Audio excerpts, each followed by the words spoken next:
नमस्कार दोस्तों, स्वागत है आपका आज के करंट अफेयर्स पर।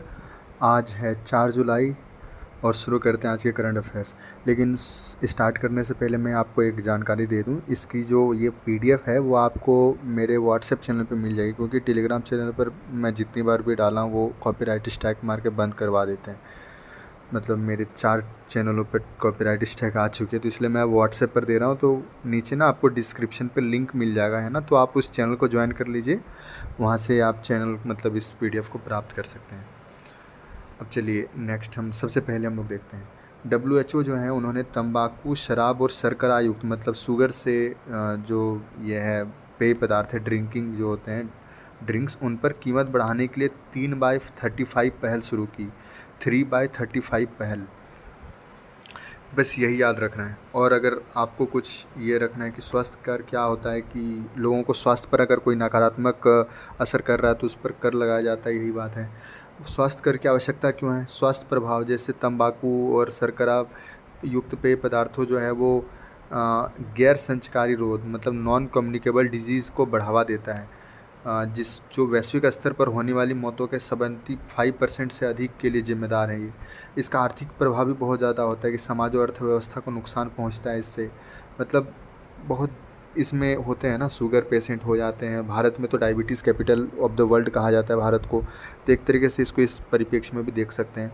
इसमें राजस्व सृजन जो होता है वो इसमें बोल रहे हैं कि इससे कम हो जाता है। मतलब अगर इसको आप बंद करेंगे तो इससे जो है ना राजस्व सृजन होगा, क्योंकि लोग स्वस्थ होंगे तो काम पे जाएंगे, तो इससे फ़ायदा होगा देश को। इसके बाद ये समानता को भी बढ़ावा देता है। इसके बाद देखिए भारत में इसके लिए क्या कदम उठाए गए हैं, मतलब अस्वास्थ्यकर उत्पाद को ये कर रोकने के लिए। तो भारत में एरेडेड पेय पदार्थों पर 28% जीएसटी और 12% क्षतिपूर्ति उपकर भी लगाया गया है, मतलब सेस। इसके बाद उच्च वसा और शर्करा व नमक युक्त खाद्य पदार्थों पर 12% जीएसटी लगाया जाता है। और एक जो मुझे ये याद था, ट्रांस फैटी एसिड की मात्रा को जो है ना वो तेल और वसा की कुल मात्रा के 2% तक रखने का मतलब निर्देश दिया है।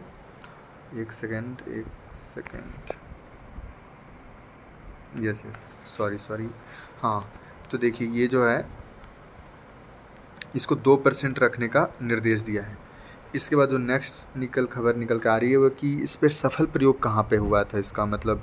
तो कोलंबिया में जो सिगरेट पर टैक्स बढ़ाया ना जैसे, तो उसके कोलंबिया में सिगरेट 34% की गिरावट आई। जैसे कोलंबिया कहाँ पर है ये भी मैं आपको बता देता हूँ। दक्षिण अमेरिका जो है ना, वेनेजुएला, कोलंबिया, पेरू, एक्वाडोर, वहाँ पर है। तो कोलंबिया में आप नाम सुने होंगे, वहाँ पे ड्रग बहुत ज़्यादा सप्लाई होता था। उस पर एक नेटफ्लिक्स की सीरीज़ भी आई है, नार्कोस ऐसा कुछ नाम करके।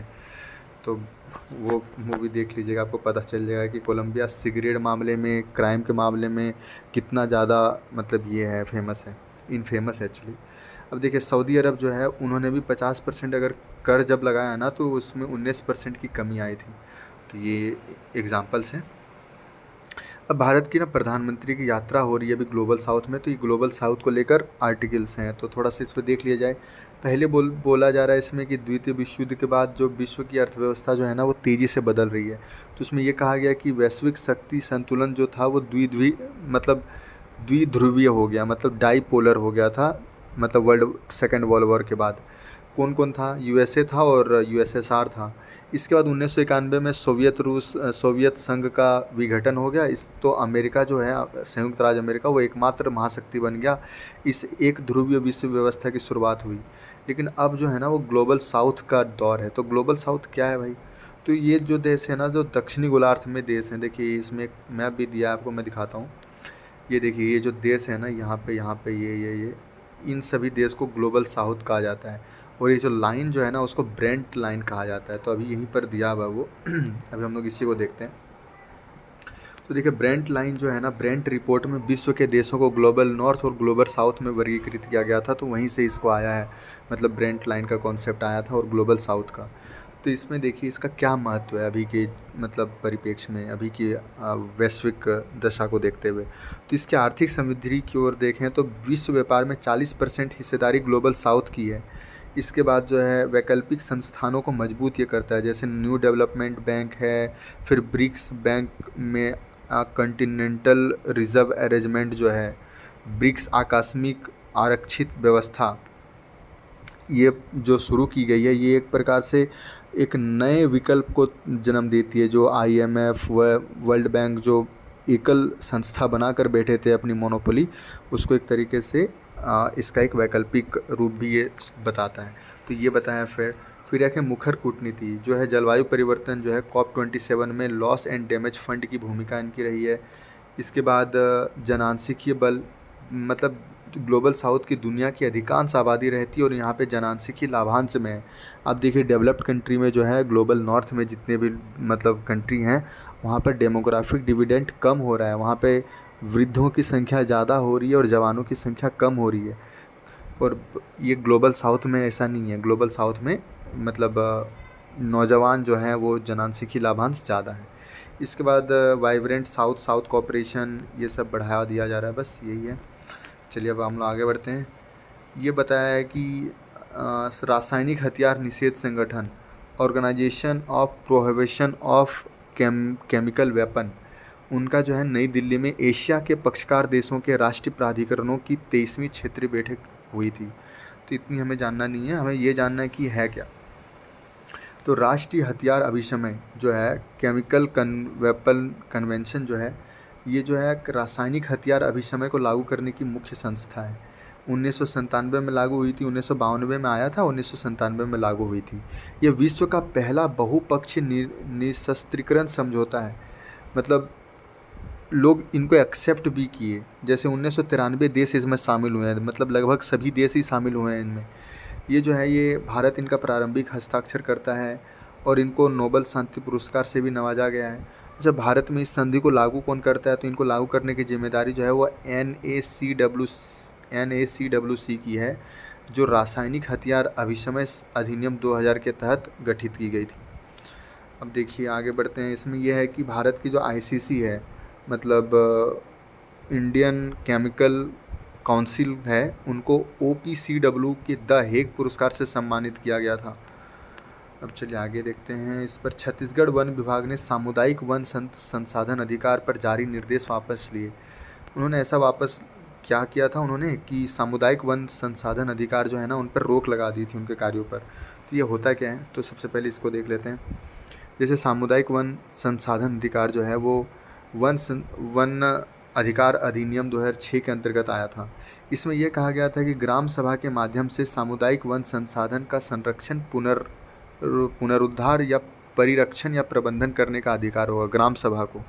लेकिन छत्तीसगढ़ की सरकार जो थी, इनको रद्द करके वो अपने हाथ में ले रही थी, ऐसा कुछ मामला था।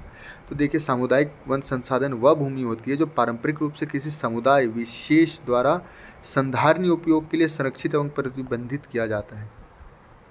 यह अपने वन क्षेत्र के इस्तेमाल के लिए स्वयं नियम बना सके, ये समुदाय को अनुमति देता है ये कानून।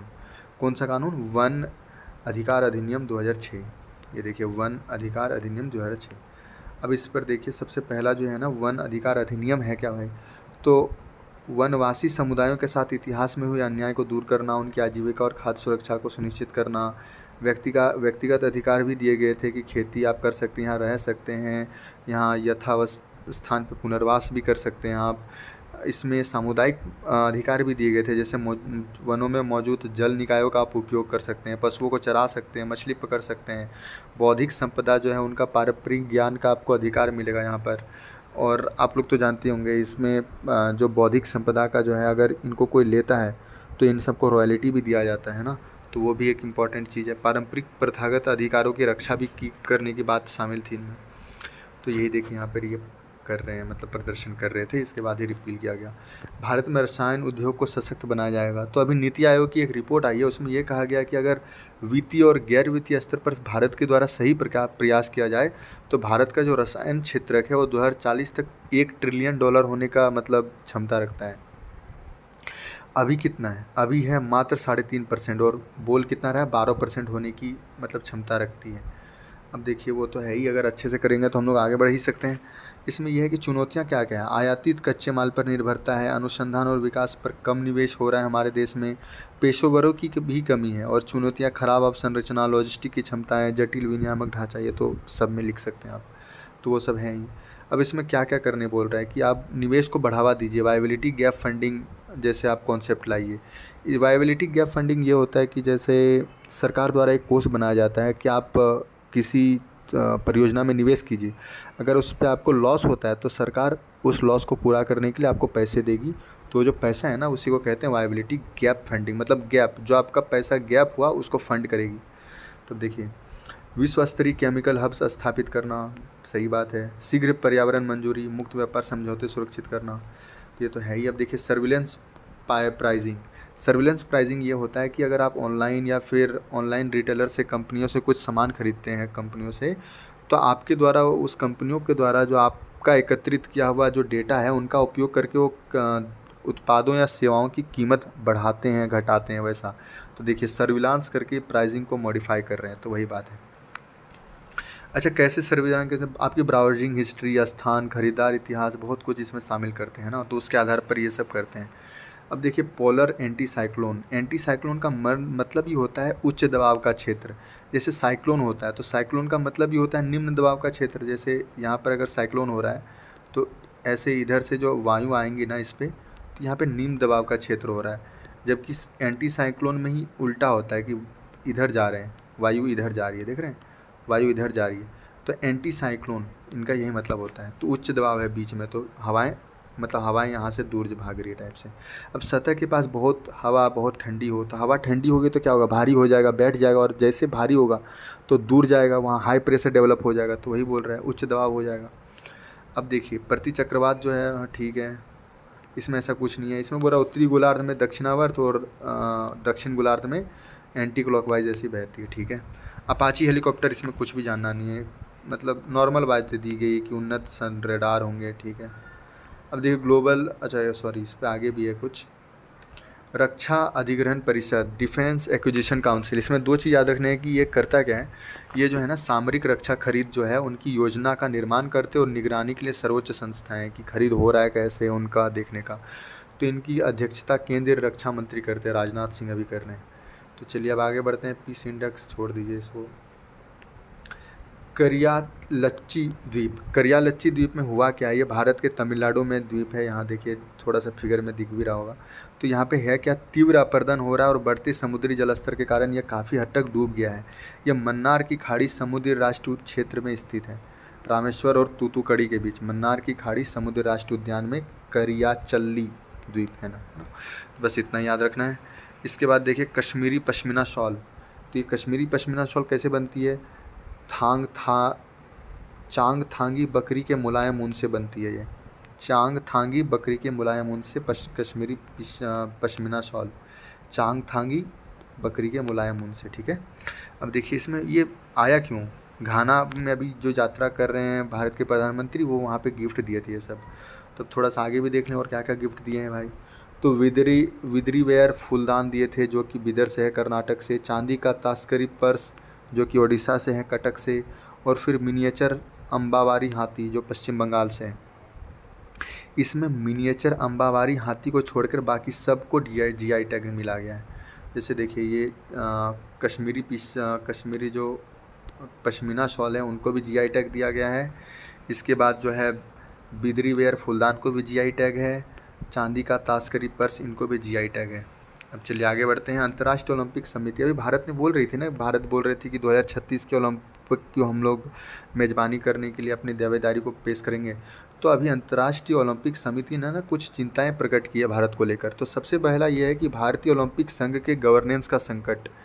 तो भारत में जो ओलंपिक जो संघ है, भारत का जो हेड है ओलंपिक गवर्नेंस संघ का भारत का, उसमें गवर्नेंस की बहुत ज़्यादा संकट आ रही है। आप जैसे सुने ही होंगे, मतलब जो कुश्ती फेडरेशन में थे उनको लेकर बहुत ज़्यादा विवाद चला था वहाँ पर। ऐसे बहुत सारा जो खेलों को लेकर जो यहाँ पर संस्थाएं हैं भारत में, उनकी जो कार्यप्रणाली है उन पर बहुत ज़्यादा डाउट है, उनकी गवर्नेंस पर समस्याएं हैं। तो उनका एक पहली बात तो ये है। इसके बाद बोल रहे हैं कि भारत में डोपिंग के मामलों में बढ़ोतरी हो रही है।